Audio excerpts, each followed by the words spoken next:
Hi, and welcome to the Sit Down with Suzanne podcast. I am your host, Suzanne, and today is the second in the series of the Phenomenal Woman podcast. Our first guest last week, we had such a great time palling around with Kimberly, and I have a very special guest today. Her name is Tracey Williams. But before you hear all about her, let's hear our jingle.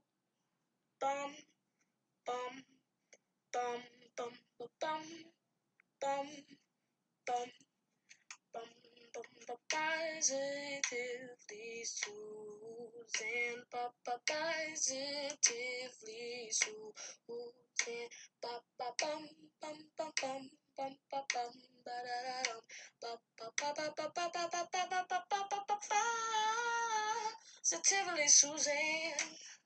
All right, and welcome to the show, like I said. So, the Phenomenal Woman series, and thank you guys so much for your feedback, for your support, for listening, for downloading, for sharing, for emailing me about what made a difference to you. I really and truly appreciate it. So, you guys know that for the month of February, we're going to be doing the Phenomenal Woman series. Our very first guest last week was Kimberly Oliver. She's about to be a published author, and we just got so much information from her, just where she was, where she is now. And it was just really great. And you understood why I chose her as one of the phenomenal women to spotlight. So, my guest this week is Tracey Williams, and I've been a fan of hers for a very long time. She has been a mentor of mine for a very long time. She has a whole lot of fancy titles, which she does not like when we use. She's very down to earth. She's not all out there like I am, but we get along. Opposites attract, right? But Tracy is a wife, a mother, a minister, and I know that she's an autism expert. So she's a behavioral specialist, and there's a couple of things that I'm excited to talk about because, as you know, the African American community, one of the things that we suffer from is um, lack of resources or lack of information. And a lot of times, there are things that are plaguing us, as plague our other races, but we don't have the chance or we don't have the information, and we don't know where to go. And a lot of times we end up overwhelmed. So I'm so excited at the fact that she's an expert, that I could pick her brain about it and certainly give you some information so that you can go forward. So, hi, Tracey. How are you tonight? Great. How are you? I am fantastic. Thank you for being a phenomenal woman. Uh, It's amazing, isn't it? I never thought I would have a title like that. Well, you know what? Well, the purpose of the podcast, the series, was to highlight the fact that not only do we know phenomenal woman, we are phenomenal woman, because a lot of times when we think of phenomenal women, we're always thinking like, Michelle Obama, she's fantastic, Oprah, and all these Maya Angelou's, just all these amazing, incredible women. But I wanted to highlight the fact that there's incredible, phenomenal women that we know in our lives that are doing great things every single day. Right. And we will never get to meet most of the times an Oprah or a Michelle, but I know a Tracy. And Tracy has done a lot of things, and Tracy has taught me a lot of things. So I would like to share that perspective with my fans, All right. with Fantastic. with my listeners. All right, Tracy. So, one of the things, one of the tenets of my brand and of this show is to inspire and to motivate. So I wanted to talk to you a little bit about just being a mother. And I know that you have two grown kids, and Yes. you know what that was like. And I know that you also, and before we even do the show, I always discuss with the ladies that if there's any topic that's off limit, to please let me know, because I certainly don't want anybody to be uncomfortable. But just share with me some of your experiences, and being a divorced woman and how you came back, because sometimes people always think that this attach this stigma to divorce. You are a mother, you're a woman of God, and you are divorced. So talk to me a little bit about that and how you felt going through a divorce. And So, I think when I finally, when my son's father or my ex-husband and I split up, I think my son was 3, maybe 4. It was a hard decision to do because we had been married for such a long time. But it finally came to a head. I had prayed and asked God what to do, and there's certain things that had happened, but it was the final conclusion was I couldn't go or do certain things that he was doing. And I stayed in the church to keep myself grounded because I was close to God, and I didn't want to basically, we were going down different paths to just make it simple. Okay. Um, so after that, after we split up and everything, I was never a risk taker. And so many things had opened, God had opened so many doors for me after we split up 2 or 3 years later. Because again, like I said, I didn't want to do this.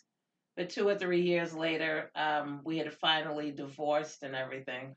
And things just opened up for me. Everything from finishing undergrad, taking my son with me. He knows all about what UMass looks like, the insides and out. He even talks about it now when he's 30 years old. And going to Simmons and going to get my master's in special education and getting that and not having to pay a dime for it. So to fast forward even now, my ex-husband and I talk, and I never thought that would have been possible. But again, God had his hand in the whole thing, but to the point that we talk like we're just good old friends. Okay. So I think the experience, you know, don't be nervous or ashamed of the decisions that you have to make as a single mother. Because I was a single mother for a good stretch of time before I remarried, and God will not drop you, or God will not leave you. God will not leave you alone in the decisions that you make. He'll be with you, even if they're bad decisions. He said he'll never leave you. And I think that's what carried me through, because the good decisions I made, he was with me. The bad decisions I made, he was with me. And knowing that he would never leave, no matter what. Okay. So I mean, and I thank you for talking about that. And I know we jumped right into that into the beginning, but I think that I really wanted to talk about that because I think a lot of times we attach stigma to divorce and the Right. fact that you were a child of God. And I know a lot of people who are like, oh, but they're a Christian, they can't get divorced, and they stay in toxic and Situations. unhealthy situations, Mm-hmm. so they don't make the decision to end it. And I'm not advocating for divorce. Right. Certainly work on your marriage, but if you're in a situation there's no way out, you mentioned you prayed about it. Mm-hmm. So what advice would you give to someone, like struggling, to say, well, I can't leave because God told me to marry this person. I would say, God could have told you to marry this person and he was all in the marriage. But if that person decides to make a different turn in life, or wants to live their life outside of God, outside of his will, outside of what your beliefs are. Another thing I learned too during the divorce is you don't let somebody change you, because you are who you are. God made you the way that you are. You have your beliefs and you love him and you trust him. And if somebody is just basically did a 160, or now is down a road that you don't even want to deal with, be under, um, you want to stay with God, and they're just going someplace else, then you have to look at the decision. Like I said, after we separated, it took me another 2, 3 years and actually two divorce. But God never left me in that decision. And when it came time, because I was like, oh, I shouldn't do this, I went for counseling. He never showed up to go, and just different things like that. But I did a whole many steps before I just finally decided to divorce, And and including, thinking about my son, how was that going to look like, all of those things. But like I said, God was with me through that decision. no, and I mean, I think that's important to point out because, like I said, a lot of women or men certainly would, they just because they were married in the church and they feel like they can't, and they do stay in that toxic situation. And you're right, going from being two and then going to a single mother situation, it's Right. tough, it's challenging. And you said at the time you were going to school, you had a young son, you had to take him to school with you, and Yep. things like that. And we struggle with that because And I find a lot of times, and I Hmm. know about in other cultures, but a lot of times we're not even ashamed of the act itself. We're ashamed of what others will think of Right, us. right.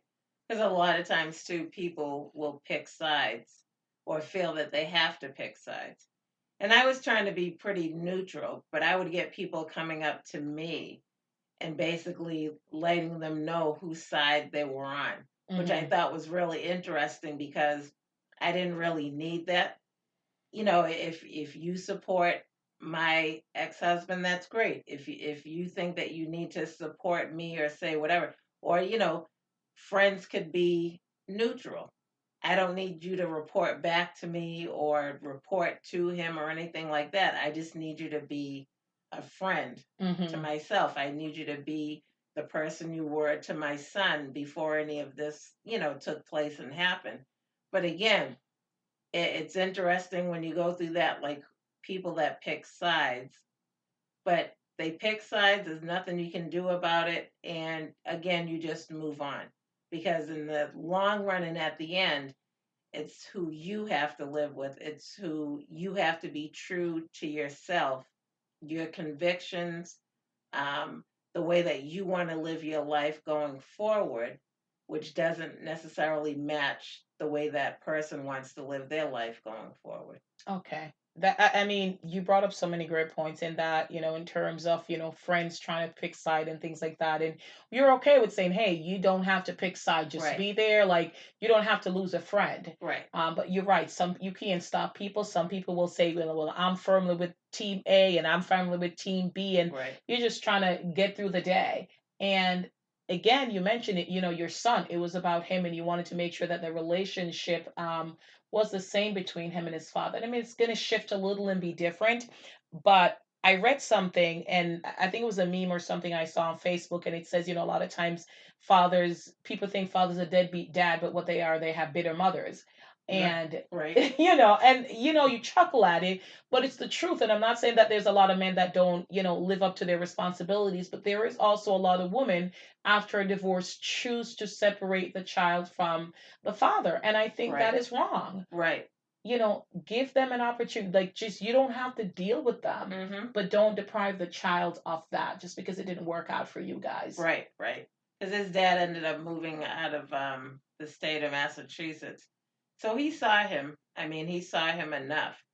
But again, the way he was living and the way I was living was two different things. And I just didn't want my son to have to choose also Yeah. because, he saw how I lived and what I believed. And he knew his father at one point was in church and everything. Um, but there was still the difference of my lifestyle versus his lifestyle. And even to go back with the divorce or the separation or whatever, you know, it it pays to cling to God and to listen to wise counsel because I had a lot of people's opinions too of what they would do, Mhm. and you never know what you're going to do when you're in a certain situation. But there was, oh, if it Yeah. was me, I'd do da da da da da da da. And then, later in life when it was them, they didn't do da da da da da They da did da. They not. did apple apple apple, like something totally different. And it's funny, they have that, well, if it was me, this is what I would do. You have to listen to what God is telling you, listen to your gut, follow what he says. And if it's something that you don't want to do, and especially don't do anything that's not of you or Mhm. like you, then don't do it. Another thing too is, and if you don't know what to do, just stand still. You Mm. don't have to answer anybody right away. You don't have to say anything right Mhm. away. Somebody says something to you, you don't always have to answer back. Just stand still, keep your mouth shut, observe and see what's going on.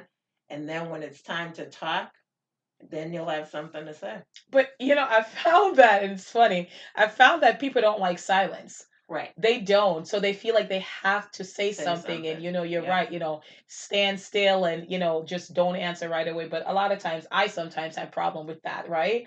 Just you feel like you have to interject something. And Right. Right. sometimes you will find your answer in the quiet, in the silence. That's right. That's right. Absolutely. Well, I mean, I appreciate you sharing that experience. I'm sure you've come a long way from, that and, what you went through, but I appreciate the fact that you went through all that and you're willing to share it because I know some of my listeners are currently going through a divorce or contemplating it or have just gone through a divorce and they're wondering like, should I make this decision? It's not the end. You can come back from Right. it. Right. You can be stronger because of it. Because if you're not equally yoked and if you're with a partner, you're not going after the same thing and growing together, it's not going to work out. Right. Right.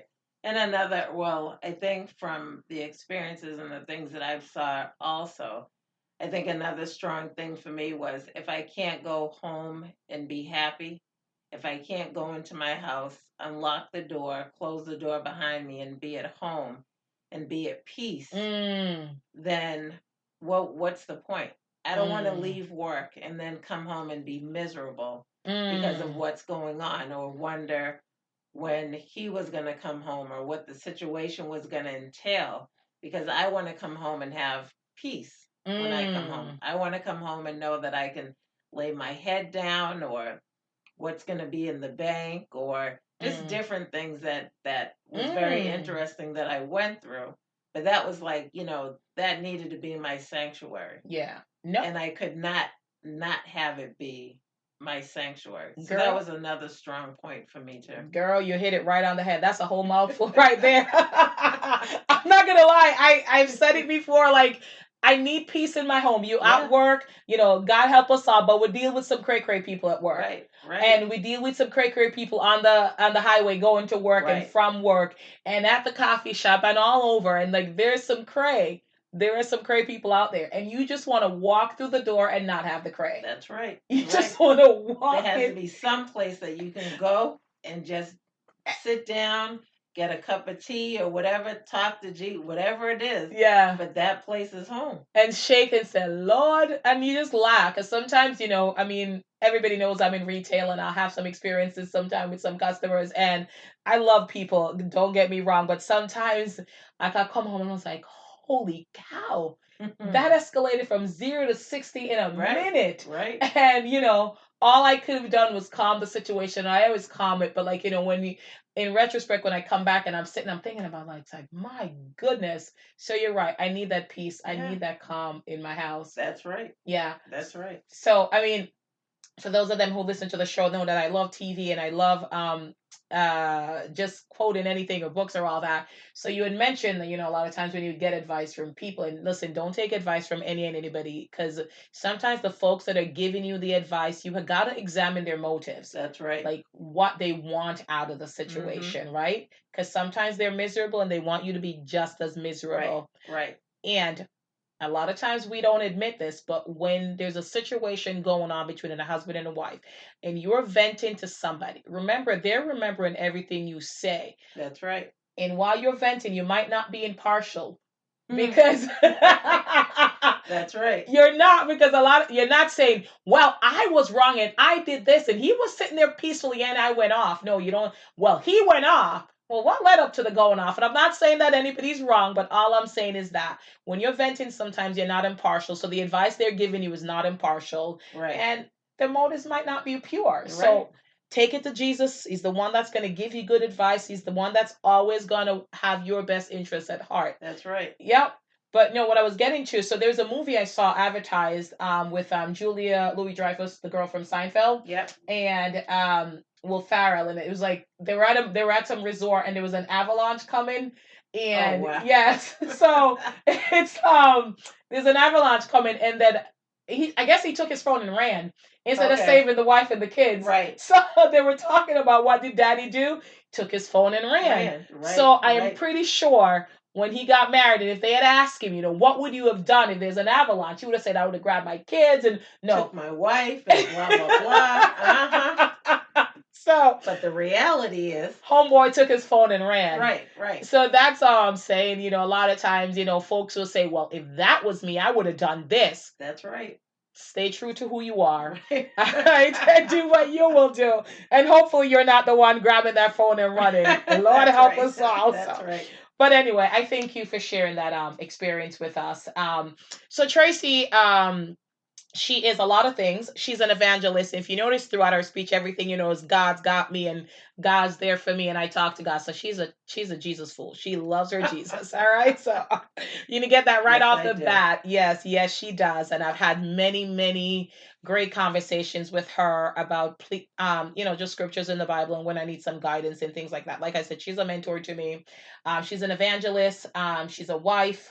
She's a mother. She has a great daughter, great relationship with her daughter. Just it is enviable, and her daughter is fantastic. So might not be all her, but anyway. Thank-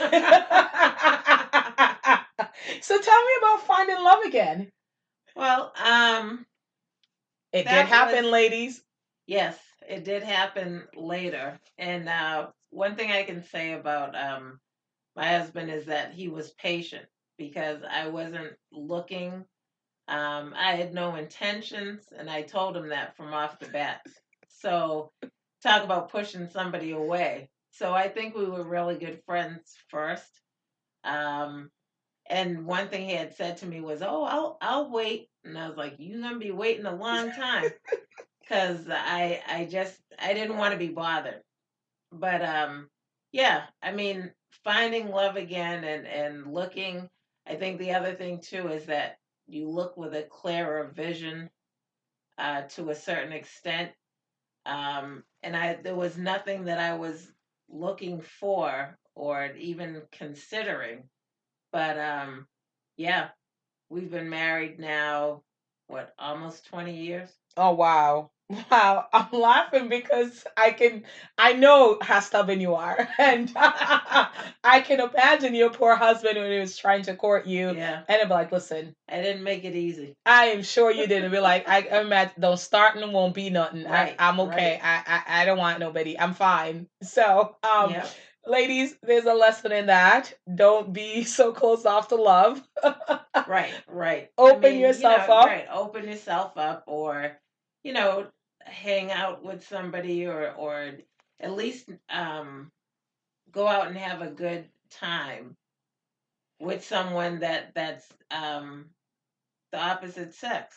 Like go out and have fun. If it's a guy who's going through a bad situation, find a friend or somebody that, not that you want to get married to that person or whatever, but just hang out with a female, hang out with a male, but don't close yourself off to the point where you won't do that at all because it's just refreshing. And you hang out, you go home, and again, you go home to your peaceful, quiet, nice, you Oh, and your children, you and one child or whatever, you and your cat, dog, what have you. don't forget those dogs. That's right. And but have that time where you can just have some fun, even if it's like a group of people.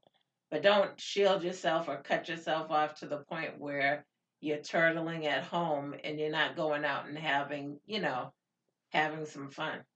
Exactly. Well, thank you for that. Like I said, I wanted to talk to Tracy because she's been divorced and now has been happily married for 20 years and two beautiful kids. And they're really, like, I've seen them. They're a great couple. They're great to be around. Her husband's a comedian. Or he thinks he's a comedian. Right. That's more like it.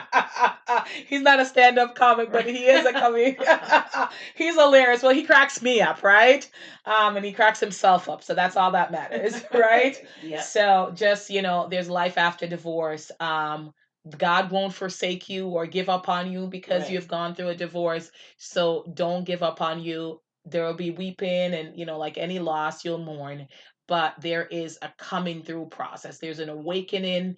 And, and even if you don't find somebody else, and that's the thing, don't be trying to rush into anything right Right. away. Right. Just be at peace. Yeah. Be at peace. And Just and the other thing you should look at too, which is far from, I think it's far from your thought, especially initially, but pray for the ex. There's several things. Pray for if there's a custody issue where they have custody or they have visitation or what have you. Pray for your ex that they treat your child or children in the right way when they have them. Pray for your ex that they keep a job or have money so that if you're receiving child support or if there's something that you need for your kids or what have you, and you need to split it down the middle, that there's no contention or the contention is limited, but you pray for that person that they'll have the means and everything to not necessarily have to do with you, but you pray that they have the means and everything in order to help raise your child, which is what you would have done together in the first place. Um, and a lot of times there's a lot going on with feelings and emotions and anger and all of those things. And you have to pray for yourself, but also pray that you can communicate with that person. You might not even see it right now. It might be something that's like the furthest from your mind because of the hurt and the pain and the decisions that you had to make. But eventually, God can turn that around. But definitely pray for that ex. Pray Oh, for that for your child's father, for your child's mother, or what have you, but definitely pray for them. all right. See, I told you she was a woman of God. I mean, I that was that was just awesome. Just saying, pray for that person. I don't mean pray for them to drive off a cliff, but Right. actually pray for them. And I know I'm bringing some levity in it, but just pray for them because again, this is the father of your child, and this is somebody that at one point you loved and may still love. So just to find an amicable coexisting so that the best interest of the child is your guys' number one priority. And if Mm-hmm. they're working, if they're not working, they can't, help you support the child. So yeah, pray that they're employed, Right. gainfully Right. employed. That's right. All That, right. All right. So I thank you again for sharing just, in terms of things that will happen, things like that. And we talked a little bit about, well, we talked a lot about you being a child of God. And I know currently you are an evangelist and you work in the within the school system. And we're going to talk about your what you do, what your specialty, which is, you're an expert in autism, especially to my naive ears, I will say you're an expert, and we'll talk a little bit about that because I'm from the island. I come from Jamaica, and when I really lot of things when I say. So it's like when I was growing up and like somebody was like autistic and didn't, it's like, oh, them a fool and a sensor, things like that. mm-hmm. It's like we didn't understand it. Those were not something that you were diagnosed with at the time. Right. And even to this day, it is challenging to see some of, my family member and even me at first, deal with somebody who has autism and things Right. like that. Right. So we're going to talk about that. I want to wrap up with that because I think that there's just so much wealth of information in that. And like I said, we don't have the resources, we don't have the information, and we don't know how to go about getting that. But I know that you're an evangelist, and what is that like? Just in what is an evangelist? I mean, I know, but for my fans who don't know, for my Well, listeners, I should say, you might not be a fan, but I hope you are.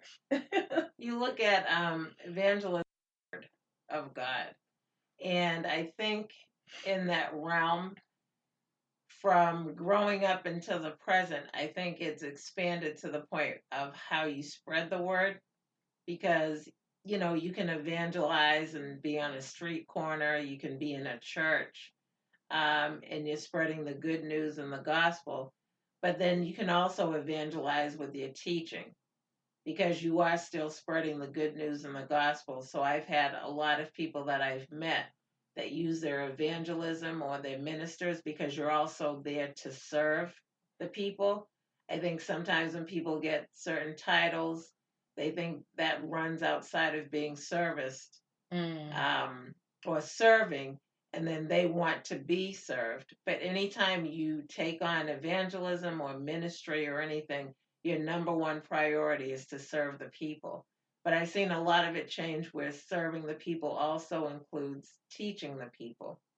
Um, because I've talked to a couple of people that wanted to change their ministry or being a minister into a teacher, because that's a service also that people need. Mm, So I'd like to think of myself as more or less of new age, but I really like to teach. mm, And a lot of times people will try to say that because I'm a teacher, that's why I can teach when it comes to the church.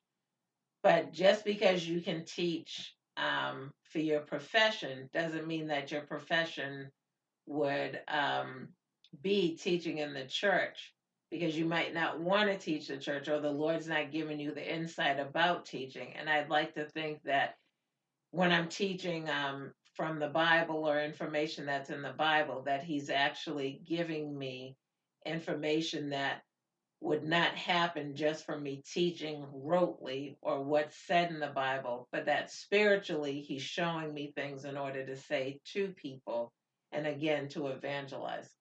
okay, that's wonderful. I mean, hey, I've had some professors who do not know how to teach.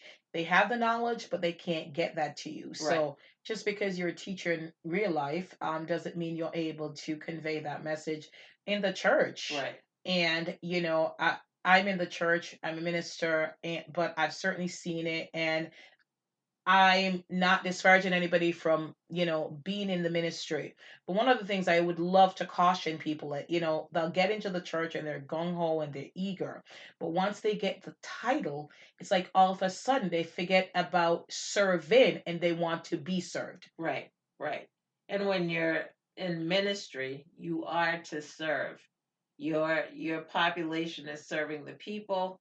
Your population is serving the saints or the members that are there in the church, but you're also looking at the people that are coming in.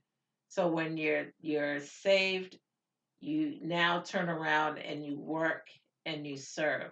It's almost like in the well, it is like or similar in the Bible where Jesus turned around and He washed the disciples' feet, and they Mm-hmm. didn't want that to happen, but He said, I am here to serve. So if Mm. He can do it, what more are we supposed to do? Because He did it to them in order to show them that once you sign on, once you are with me, once we're one body, right, then now you have to serve just like I did, because And that's the point. that's the whole point of serving. But I mean, I've seen it. I've been to conferences, and I think the longer sometimes they've had the title or the higher the title, they are not friendly. And I'm thinking, if you are serving Right, God, right, you should be friendly. You should be welcoming. right, People should be drawn to you to come to you and want to have a conversation with you about right, Christ. But if you're not approachable, like how can you spread your message? How can you right, get your message across? right, And I've always been challenged by that. I always feel like I'm always smiling and just, like there's folks that's going to know more about the Bible than I ever will. right, And knowing the Bible doesn't mean you know Christ more, even though you should know your Bible, you should read your Bible. But just because somebody's spouting the Bible doesn't necessarily mean they're for Christ. right, Because some study the Bible just to contradict what the Bible says right. or to twist it for their own perverted reasons. And some people learn things well, and Mm-hmm. that's just one of the things that they learn well. I think meeting people depending on where they are or what title they have. I also think it has to do with the character of that Mm, person, because I've met both ends. I've met people that are very friendly and open, as big as they are mm-hmm. in the church, but they still take that time. Mm-hmm. And then you've met others that you can't even get to because of the bodyguards or such, or however Mm-hmm. you want to call it. And they have, they wave, they smile, they sign a book, and then they go about their business. So I think it also has to do with the character and the way that the Mm, person is. mhm, Um, but I've met both sides, mhm. like both Yeah. sides of the coin per se. No, I mean, I understand. I've seen some, and I get it. Like when you get to a certain level, I mean, there's got to be some level of protection. But I always wonder if you kind of get away from, serving the people because you're so insulated. you're so away from the people, you can't really get to connect with it. So I mean, Right. I don't know. I mean, I guess that's the price to pay, but you're right, it does goes back to the character. And if you want to serve, you'll find a way to serve. That's right. That's right. You'll find a way to serve. You'll find a way to serve. Or God will make sure you have a way that you'll end up serving Hallelujah, one way or Jesus. another. One way or the other, you're gonna Right. be, even the rocks will cry out, right? Well, serving keeps you humble. It does. And serving lets you, praise God for what you have, but it definitely keeps you humble. And through everything if I'm preaching, if I'm teaching, if I'm talking to two people, if I'm talking to 50 people, I always want to have that humility before I go out and do what I do. I never want to be in the point where, you know, not being overconfident, but I like the way that the Lord deals with me because I'm humble about it because he didn't have to.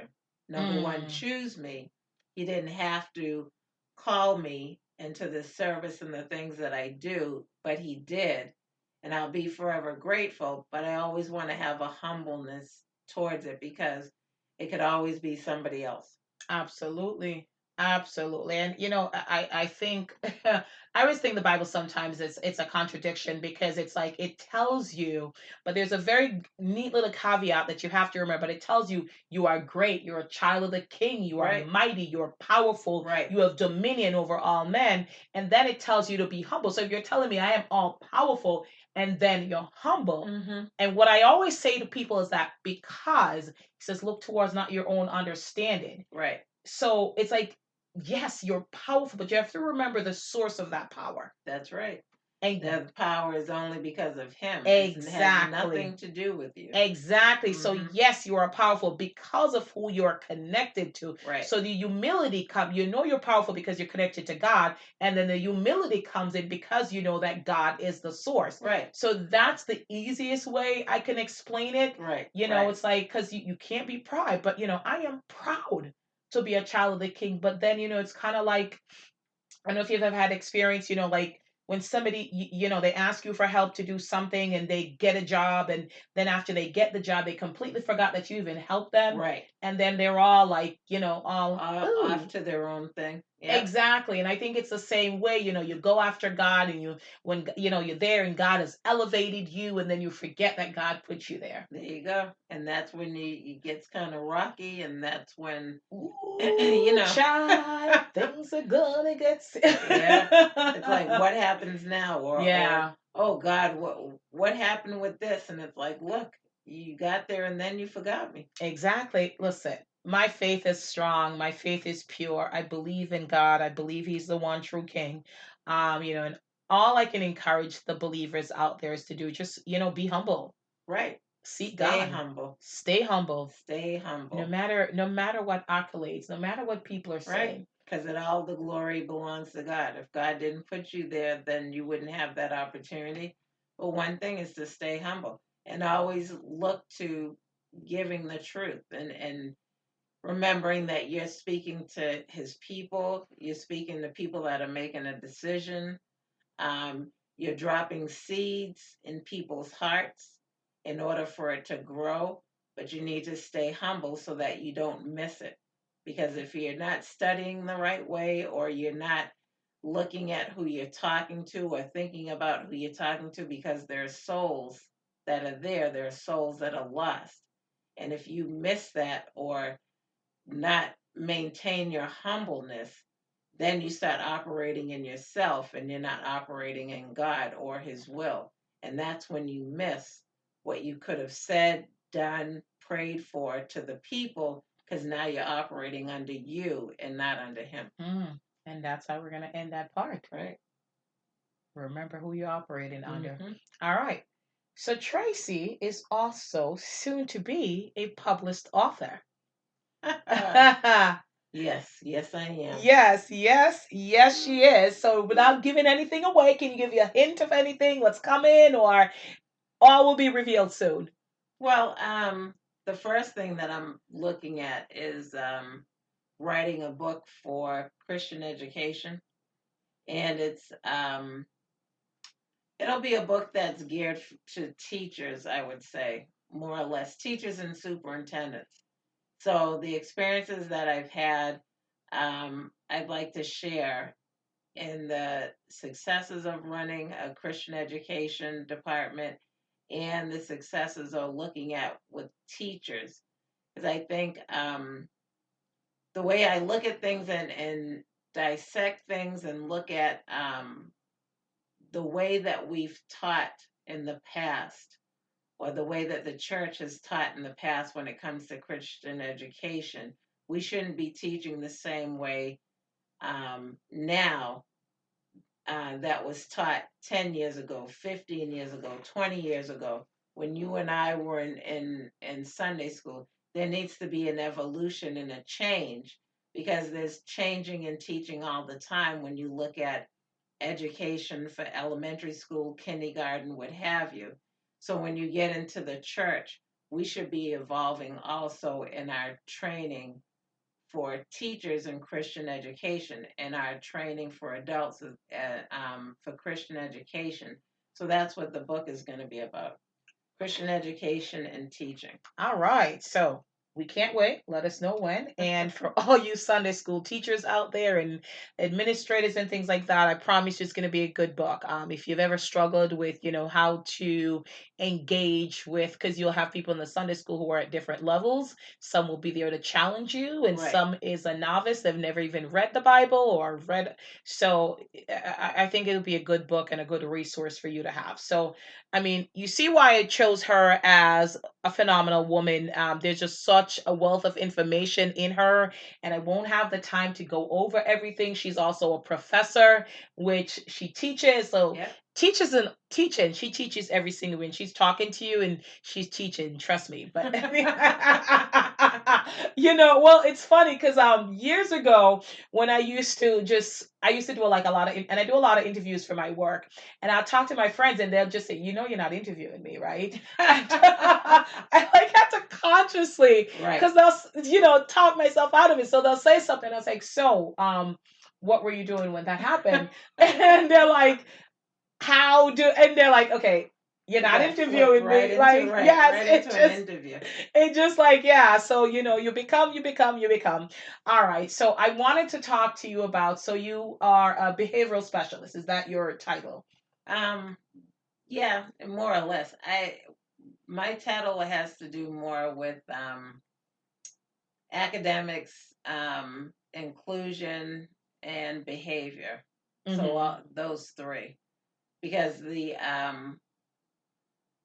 public education or what have you is making a turn now into the inclusion model, Mm-hmm. which is students that are on IEPs are also in general education. Mm-hmm. So they're trying to evolve from having students in different levels of learning being by themselves Mm-hmm. because of the fact that they're on a specific IEP, but Mm-hmm. now they're coming into being with the students that are in general education. So they have a higher bar, or they have better models to look up to, Mm-hmm. instead of all being in one classroom alone, or they don't get a chance to be included in the general education. I think that's important, and I think that's so interesting that they are looking at that. I mean, I have a close family member that has autism, Hmm. and like I mentioned, I'm from the island, and I think a lot of times we don't understand. At least I can speak for me. I didn't understand it, don't understand, and even born here, a lot of people don't understand Right. autism, and you hear an autism diagnosis and you look at it as a death sentence. And I've seen many parents get overwhelmed. I've seen Hmm. many parents, they fight like crazy for their child, and they're not fighting the right way because they're not going after what they should be going after. So you could be fighting something, but you're Right. fighting the wrong opponent. Right. I mean, initially when you have the receive the diagnosis for anything that will change or has the potential of changing, um, your family's life, because there's a couple of things that there's a new way of normal looking at certain things. When you look at ASD or looking at autism, you also have to understand that every child is not the same. So, what you would see for a friend who's down the street with their child might not necessarily be for yours. Um, how autism was dealt with 15, 20, 30 years ago is not how it's being dealt with now or how it's evolving. So, you really have to look at, the initial diagnosis that you get, really delve in to see, you know, how my child is in their own way anyway, their character, the way, are they really funny? Are they really reserved?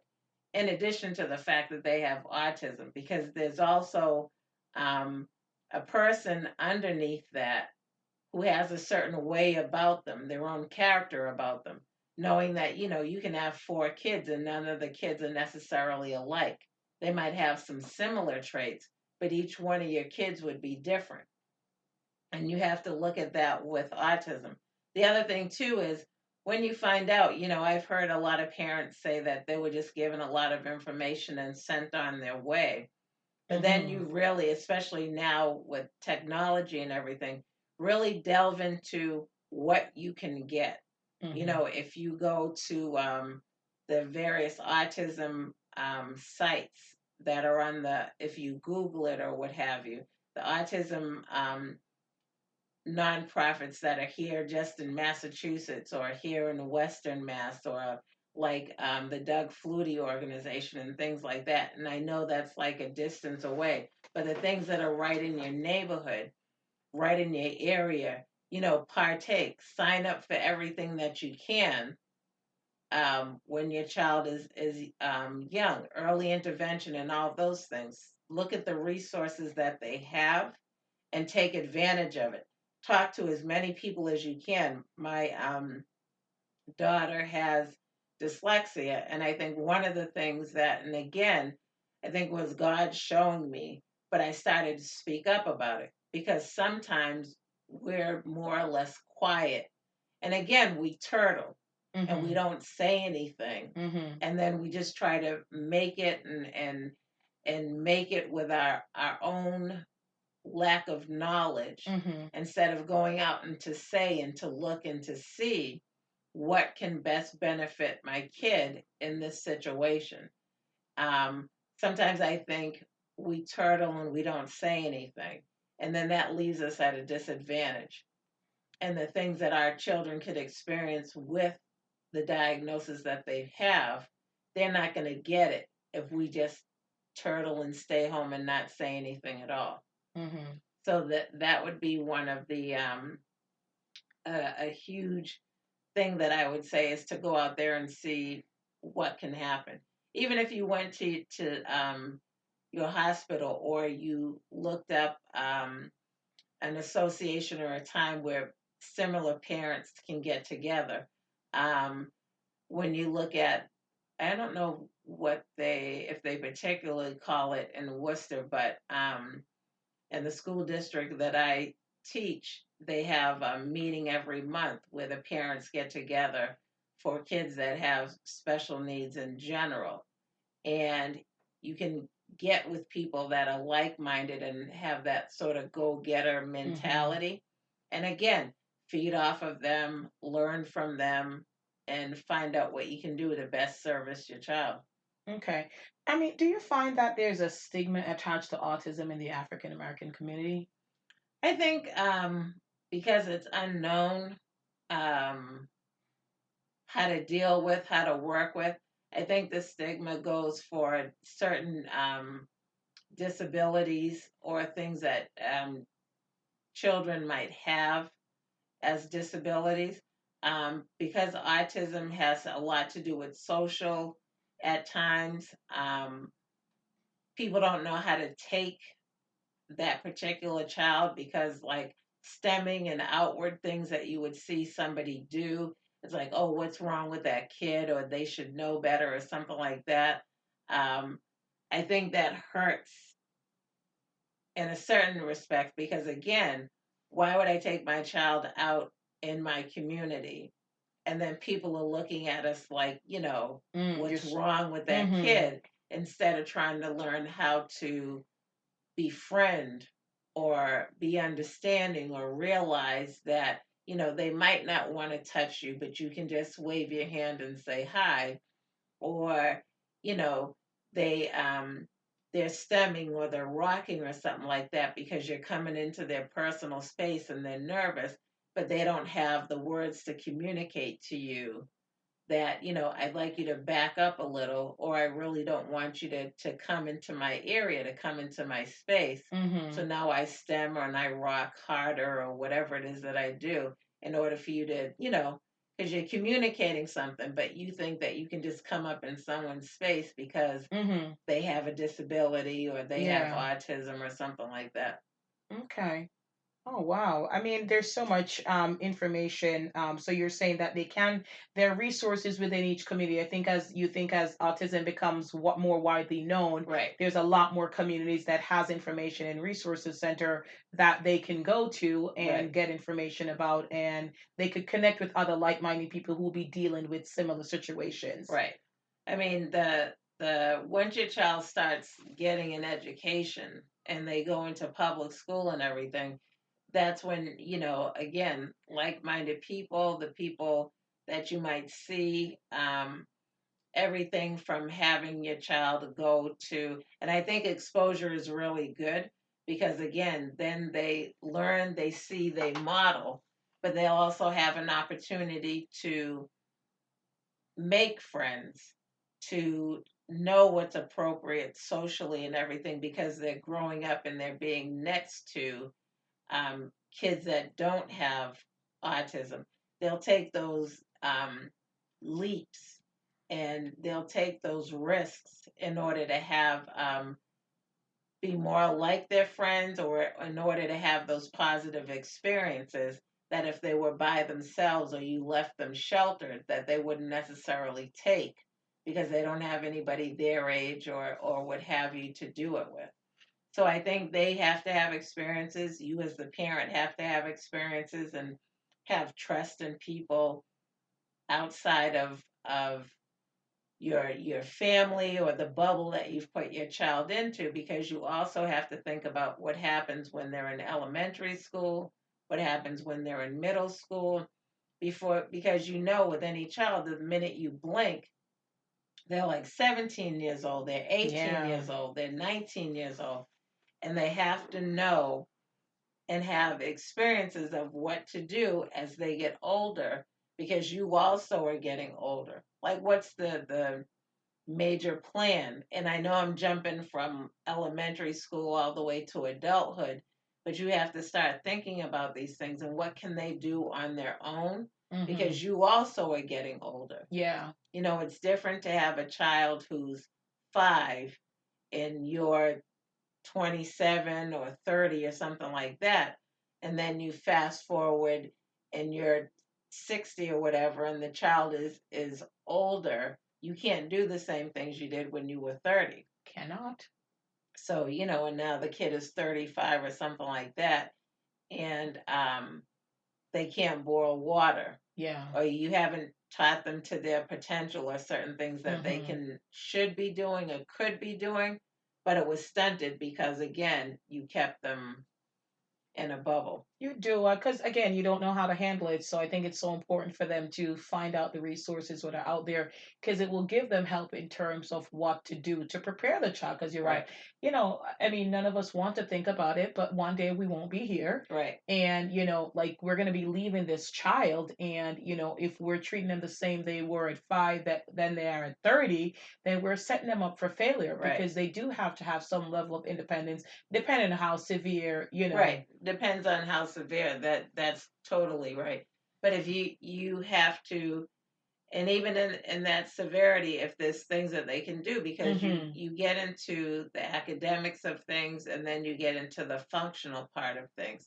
So does my child, how much math do they need to know? But they also need to know if they should give a dollar for a candy, opposed to $10 for, five things that you buy in the store, Yeah.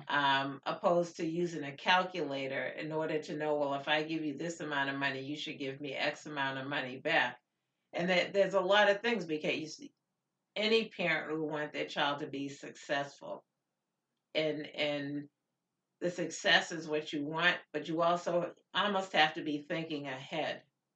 So Hmm. they're here at this point, and sometimes we get caught up into what's happening right here, instead of looking ahead to where they need to be in 5 years, or where they need to be, or what they should have under their belt in order to help them be the best them that they can be. Okay.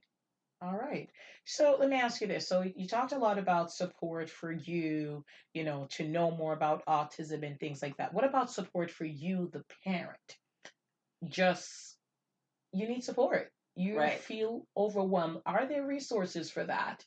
Just somebody that you could, not helping you how to deal with a child, but how to deal with you. right.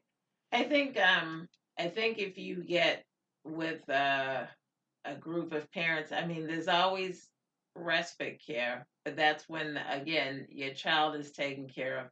But I think it almost falls in the line of um, caregiving to the extent of don't forget about yourself. Like, don't forget to keep yourself healthy. Don't forget about going out with your adult friends or your friends, with you and your husband or you and your wife and things of that nature in order to, excuse me, in order to keep up and do you, what makes you happy. Mm-hmm.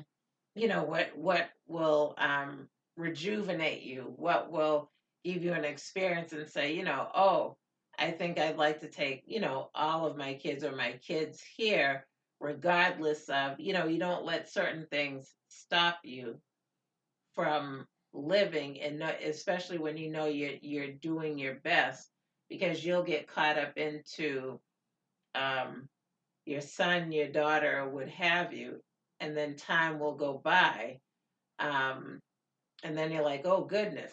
It's almost like, you get caught up in your kids to the point where now when you're an empty nester, you don't know what to do. Mm-hmm. But give yourself the time to enjoy yourself, um, and not feel bad about it, or I should be looking at this. And, like you get so Mm. either rigid in your thinking, or you get so dynamic in your approach and what you have to do for your kid that you forget about doing for yourself, Okay. which is really important. No, I mean, I think in every aspect right now, everybody's, saying mental health, self Yep, care, and self all care. that. Yep, I just flew back from Miami last night, and I know that the pilot, they always show that video, right? Put on your oxygen mask yep, first. They do, and I always watch it. And I've flown so many times, but I'm like, praise God, don't let me ever have to use this mask. right. But you think about it, and you're right.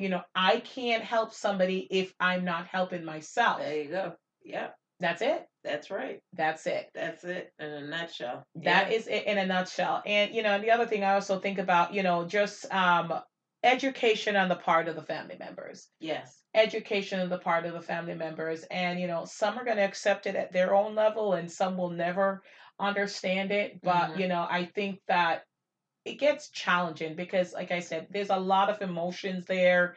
You're dealing with this and you feel like everybody should be on the same page as you and not everybody is, and things like that. So I mean, I think the best way to combat is to get as much information as possible and as much resources as possible. Right. Learn, um, things that are free, things that cost.